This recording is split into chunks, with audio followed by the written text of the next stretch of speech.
we are for another episode of Unfiltered and Unstoppable. So I know last week I had said that, or maybe it was earlier this week, I said we were going to go over a few things: trauma, abuse, toxic relationships. I want to shift gears a little bit. Every day I think of more and more things. But I thought this one would be one to experience or a fun one to go through. Maybe not so fun. What about the con artist? So I was talking to one of my friends, and my daughter as well, a couple people, and we were discussing how, drug addicts, they're con artists. We came up with this because recently I had rented a room to an individual that was a total con artist. Shame on me. I am not renting anymore for everybody, so no rentals over here. But come to find out that the person was on drugs. And so we related that, okay, people who are drug addicts are con artists. And then I started thinking about it. Well, what makes it different than an alcoholic or somebody that is abusing alcohol? I don't really like the term addict, but that's the label that's out there. So that's what we'll use, or alcoholism. I had mentioned, with mental health, things come with that, and people resort to different avenues, whether it's, cocaine, whether it's heroin, whether it's a drug addiction, labeled as drugs, or alcoholism, which is also a drug, but we see it because it's legal. It's okay, right? Until it's not. So the idea that I thought about was, we have all of these labels and we have these things and people to blame. Let's say, for instance, with that individual, I thought, how could somebody really come into someone's house, and I had no idea that this person was on drugs at all, but how could they come into someone's house that's offering to assist them and walk away with over around about $5,000 of items stolen? I'm still finding today things that I'm missing. So, but how could somebody do that? And that's when the con artist label came up. And I thought, wow, that is really crazy. I had never experienced anything like that. That's just not the type of people that I'm typically around. However, I started thinking more and more, and I thought, you know what? When I was drinking a lot, I was a con artist. I remember people telling me, oh, so, you said that you did this. Did you really do that? And I'm like, no, what are you talking about? And they said, you said that the other night. And I'm like, what are you talking about? Well, I realized, not to my fault, because I'm not a liar, but apparently when I'm under the influence of alcohol, I make up stories. Therefore, I have no idea. I don't know why I do. Apparently I do, though, because it's come to me multiple times that I've said something that I didn't, and I never would sober. It's just not something that even sounds remotely like me. So you're a total different person. But I also remember the times where I would tell, people, like, it could be a significant other or even, a family member, oh, I'll just have one drink. And if I want more, just tell me, don't drink anymore, and I'll stop. But I was conning them because I didn't stop, and I conned them into, or bribery even, to buy more. Let's drink more. Oh, I can just have another one. It's just one more. I mean, it's not going to kill me. I'll be fine.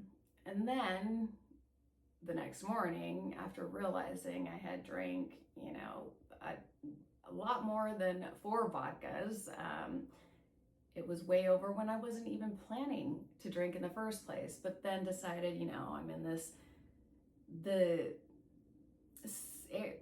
wherever I'm at, I'm in this area that it's okay if I have one drink, but the one kept turning into more. Eventually, I realized and recognized that I am not someone who can just drink. It just doesn't work for me. So the idea is putting labels out there and calling people con artists. Now, the individual that I'm speaking about that did do this was very good at what they did. And that was obvious because of how it was planned. I don't think the difference is the addiction part, because then everybody, would say, oh, well, the addiction, this, that, there's an excuse for it, right? I only act like that. Me drinking, I guess apparently I only lie to a crazy extent, like stupid stuff that doesn't even make sense. I can't even believe anybody would believe me anyways when they tell me about it. But, intentionally hurting someone, or, doing some of the things that people do,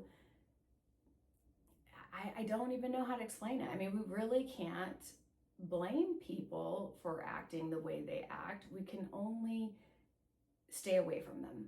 When we notice something, we can stay away from them. If we know them and we care about them, then we try to help them. But it always does reverse, it seems like. I've helped quite a few people because I understand their experience. I understand what they're going through. And so my instinct is to help because I've been there. So I know what you're going through, right? Well, my help turns around with someone that, whether it's drinking, whatever it is, trying to get them out of that situation and be of a resource and give them resources, also do meditation work, healing. Some just don't bounce back, or when they're in the phase of bouncing back and you're the sole person that everyone depends on to help them, they still come at you and still blame you. They are always the victims until they actually get the help that they need. The alcoholic, the drug addict, whatever label that you want to use, they are always the victim. And then they will see clear once they're sober, if that's what they choose to do. They'll realize and recognize what they've been doing was on their own. I can say, I coped by drinking. I coped with death. I coped with broken relationships, toxic relationships. I coped with it by drinking. And I blamed everyone else. It was everyone else's fault. It was the death. It was because some of this. Well, it didn't make the death better. My grieving didn't get better. It got worse when I drank. And then I just didn't want to be here, right? Because I'm ingesting a depressant.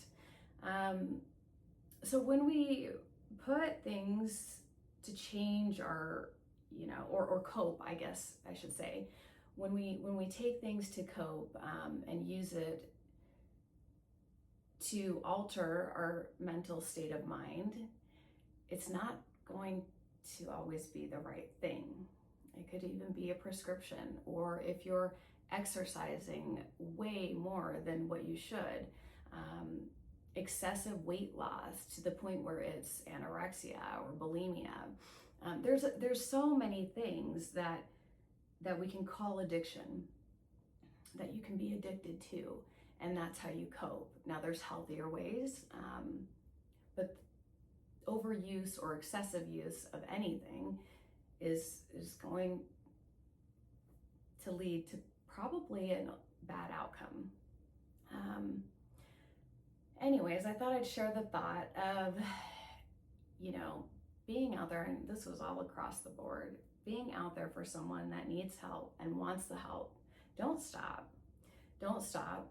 Understand that they're going to go through those phases of they're pissed off at you, they're the victim, you screwed them over because you helped them and then you stopped. What else? I mean, anything that you can think in the book, they're going to come up with. So I know because I've been there, right? I've not stole from anyone, but I used key words to say, I can have some more. It's okay. Everything's okay. And then it wasn't, like I said. And you hurt people. You hurt people that are the closest to you, the ones that help, the ones that care. So if you're on the receiving end of that, you're the person that's getting beat up from the person that you're trying to help. I just say, try to stay in there and understand where they're coming from, but stay distant enough that, you know what, if they don't want the help, there's no reason for you to be involved. They're not going to get it. And you're just going to end up with the end result of dealing with the person that is